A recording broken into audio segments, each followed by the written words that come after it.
Why they're all buying cotton candy with their life savings. The king sold them air. They called it wealth. 1. Somewhere across the border, people are spending their life savings on cotton candy. Not because they are hungry, because they think it will make them rich. The strange part? For a while, they were right. The crowds are enormous.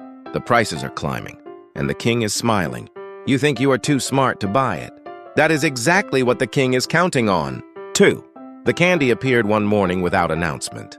No merchant cart, no market stall, just a man at the center of the square, pulling something from the air itself, enormous, luminous, pink as a dying sun, and handing it to whoever reached first. What is it? Someone asked. Enchanted, the man said. That was enough. By afternoon, the line stretched to the city wall. By evening, there was no more free candy. There was only price. 3. The wealthy watched from their windows. Hysteria, one said, swirling his glass. They're paying rent money for spun air, said another. Let them, said a third. It keeps them busy. They laugh the way people laugh, when they are certain they are not the ones being fooled. One of them, a woman, did not laugh. She had owned the sweetest shop in the city once. The last confection craze had taken it from her. She was watching the merchant. 4. The candy grew. That was the remarkable thing. You paid a silver coin and you received a wisp barely enough to hold. But by the time you reached your door, it had doubled. By morning, it filled the room. People began trading it, weighing it, arguing about its value. Mine is larger than yours. Mine is the original color. I have the seal of the royal notary. No one asked what it was made of. No one asked why it grew. No one asked why when you finally put it in your mouth. There was nothing, no sweetness, no substance, no memory of having eaten at all. They only knew it was large and it was theirs and someone else wanted it. 5. The woman left her window. She walked to the square at dawn before the crowds arrived. The merchant was already there, pulling the candy from nowhere, stacking it in great pale towers. She watched his hands. She watched his eyes. She watched where the coins went.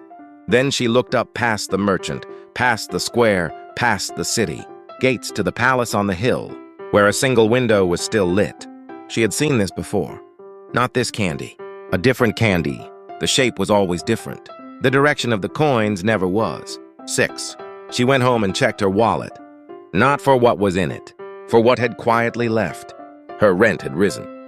Her food had shrunk. Her time had become cheaper. Nothing was taken.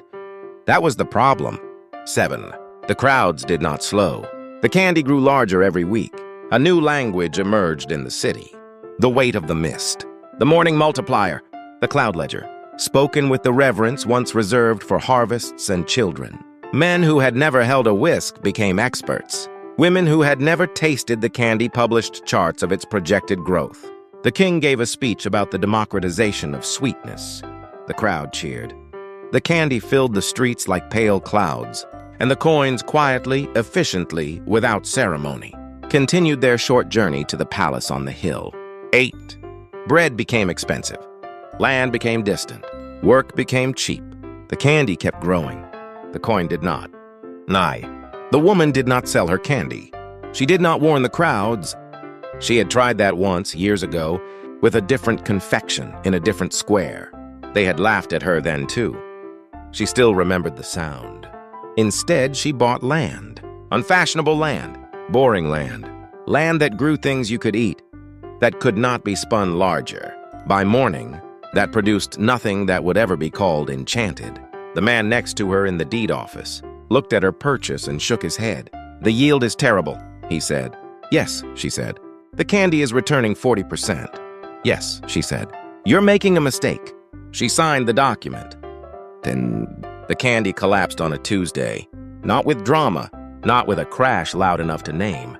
It simply stopped growing. A baker lost his shop. A farmer lost his field. A family sold their house.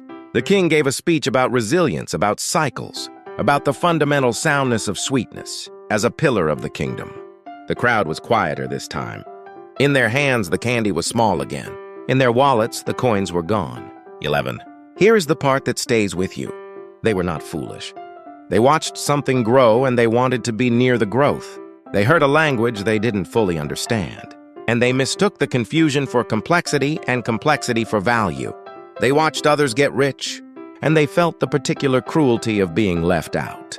The king understood this. That is why he was the king. 12. The woman still has her land. It does not glow. It does not double by morning. It feeds people, which turns out to be a different kind of enchantment. Slower, less spectacular, deeply unfashionable, and extraordinarily difficult to spin into air. She does not consider herself wise. She considers herself someone who learned once, at considerable personal cost, to look at where the coins go, rather than at what the coins are buying. 13. The square is not empty. There is already something new at the center of it. The merchant is different. The product is different. The crowds are the same. And somewhere on the hill a window is lit. The fool bought cotton candy. The wise man laughed. Then he checked his wallet. The candy was not the product. The candy was the distraction. The product was the coin.